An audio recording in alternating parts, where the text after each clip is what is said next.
माझी पोलिसांना नम्र विनंती आहे, जर हे सभेच्या वेळेला हे बांग जर सुरू करणार असतील, आपण आत्ताच्या आत्ता ताबडतोब तोंडात बोळा कोंबावा. ह्यांना जर सहज सरळ मार्गाने जर समजा समजत नसेल तर मग त्याच्यानंतर महाराष्ट्रात काय होईल मला माहिती नाही. ये जो कुछ भी आपका सवाल है और जो कुछ भी महाराष्ट्र में जो हो रहा है वो इस बात को बताता है कि पूरे भारत में, हमारे वतन अजीज में मुसलमानों के खिलाफ एक नफरत की फिजा बीजेपी ने पैदा किया है. और दूसरा यह है कि जितने अपने आप को जो सेकुलर पार्टियां कहती हैं उनमें और बीजेपी में ये कंपटीशन हो रहा है कि सबसे ज्यादा हिंदुत्व की आइडियोलॉजी पर कौन चलने वाला है. तो इसीलिए हम ये देख रहे हैं कि आए दिन जो इस तरह के अनाप शनाप और संविधान के खिलाफ जो बातें की जा रही हैं, ये उसी का नतीजा है कि एक मुकाबला हो रहा है और उसका खमियाजा जो है भारत के मुसलमानों को भुगतना पड़ रहा है. दिल्ली में खासतौर पे इतनी खुलेआम बातें कर रहे हैं कि हनुमान चालीसा पढ़ेंगे, भूले उतारेंगे, उसके बाद भी उनके महाराष्ट्र की सरकार कुछ कार्रवाई नहीं करेगी. ये तो उनके भाई से पूछना, ये दोनों भाइयों का झगड़ा है ना.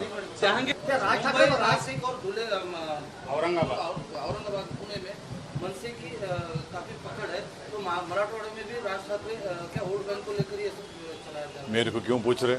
समान चर्चा चल रही है, समान नागरिक अधिकार के बारे में आप क्या कहना क्या क्या बारे में? राज ठाकरे जो है उन्होंने एक मांग की है कि पूरे धर्म के लिए समान कानून पूरे देश में अमल किया. केंद्र सरकार लाने का चल रहा है समान नागरिक कायदा. आप किसी को उसका डेफिनेशन मालूम क्या होता है? वो कैसे करेंगे? क्या होगा? सतपति का क्या होगा? कन्यादान का क्या होगा? क्या दया भागा स्कूल ऑफ थॉट रहेगा या मिताक्षरा स्कूल ऑफ थॉट रहेगा? और फिर भारत के संविधान में पार्ट 4 जो डायरेक्टिव प्रिंसिपल है उसमें यह भी लिखा गया कि पूरे देश में शराब पर पाबंदी आयद होनी चाहिए.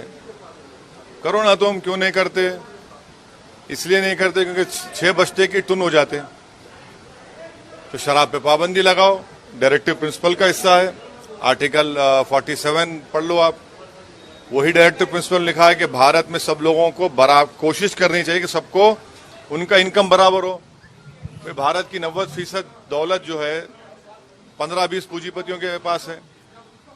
उसी डायरेक्टिव प्रिंसिपल में लिखा गया 38 AE में कि जितना नेचुरल रिसोर्सेस है वो सबको मिलना चाहिए. इसके ऊपर बात नहीं करेंगे. यूनिफॉर्म सिविल कोड, क्या यूनिफॉर्म सिविल कोड? क्या गोवा में अगर कोई हमारे हिंदू भाई को शादी करने के बाद उनको औलाद नहीं होती और उनकी बीवी की उम्र 25 और 30 साल की, तो दूसरी शादी कर सकता वो. हमारे नॉर्थ ईस्ट में मेघालय, मिजोरम, नागालैंड, आसाम में भारत के संविधान में हम लोग नॉर्थ ईस्ट के लोगों को उनका कल्चर का प्रोटेक्शन दिए. अब वो खत्म कर देंगे क्या? और सिर्फ मुसलमानों से नफरत की बिना पर यूनिफॉर्म सिविल कोड की बात कर रहे हैं. क्या नॉर्थ ईस्ट में एक औरत पॉलीएंड्री कर सकती, 2-3 शौहर रख सकती? वो केस डाले सुप्रीम कोर्ट में वो लोग. बोलो उसके ऊपर. यूनिफॉर्म और कॉमन सिविल कोड में जमीन आसमान का फर्क है. भारत के संविधान में पार्ट 4 कॉन्स्टिट्यूशन के में डायरेक्टिव प्रिंसिपल्स ये भी हैं. शराब पर पाबंदी आयद करो, पूरी देश की इनकम सब लोगों में इक्विटेबल होनी चाहिए. आप तो कर ही नहीं रहे हैं.